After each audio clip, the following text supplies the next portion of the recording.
I think it raises questions, though, around the fact he spent $88,000 to travel to China and didn't take any media and hasn't disclosed what he's done over there.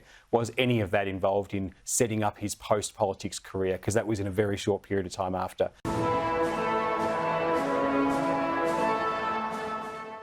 Meanwhile, in Victoria, I just want to ask you, you've obviously been in the Parliament for some time. The Premier, Daniel Andrews, obviously last year resigned, and everyone's been waiting to see what he may do next. And today we find out, courtesy of the Australians, Damon Johnston, that there's been 2 companies that Mr Andrews has registered with ASIC.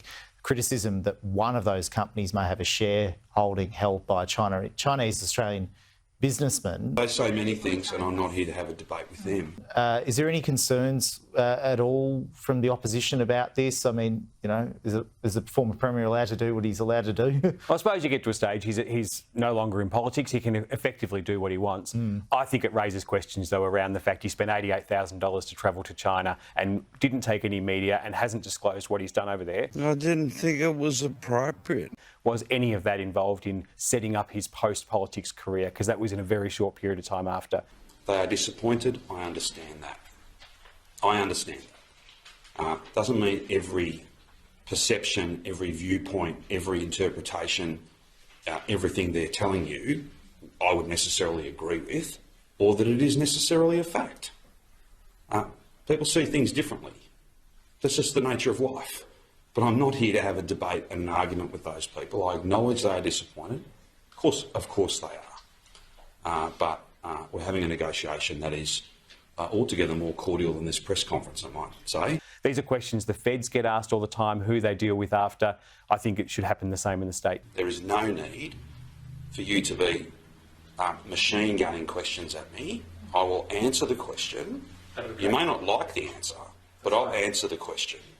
Okay, just be very clear. Daniel Andrews needs to come out and just explain what he did over there originally using taxpayers' money, and has any of that been used to set up businesses for his own, feathering his own nest in the future, or putting anything with our sovereignty at risk in the future for dealings with the Chinese government? I am not going to be conducting negotiations here while actual negotiations are being conducted in London. China. I am not going to be responding to claims that have been made by people who are not even in the room in China.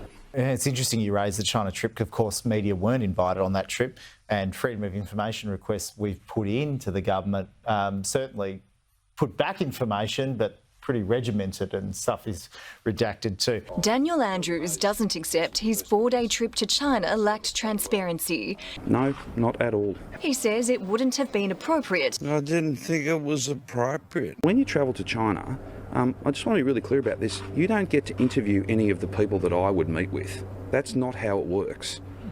That's just not how it works. Now, I'm not saying that's a good thing. There is no need for you to be machine gunning questions at me.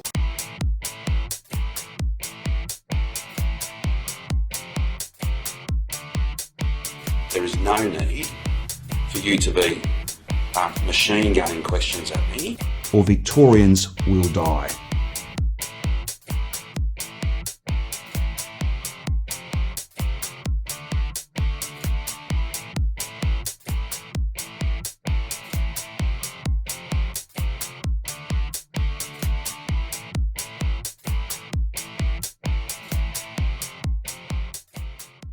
China, China, China, China, China.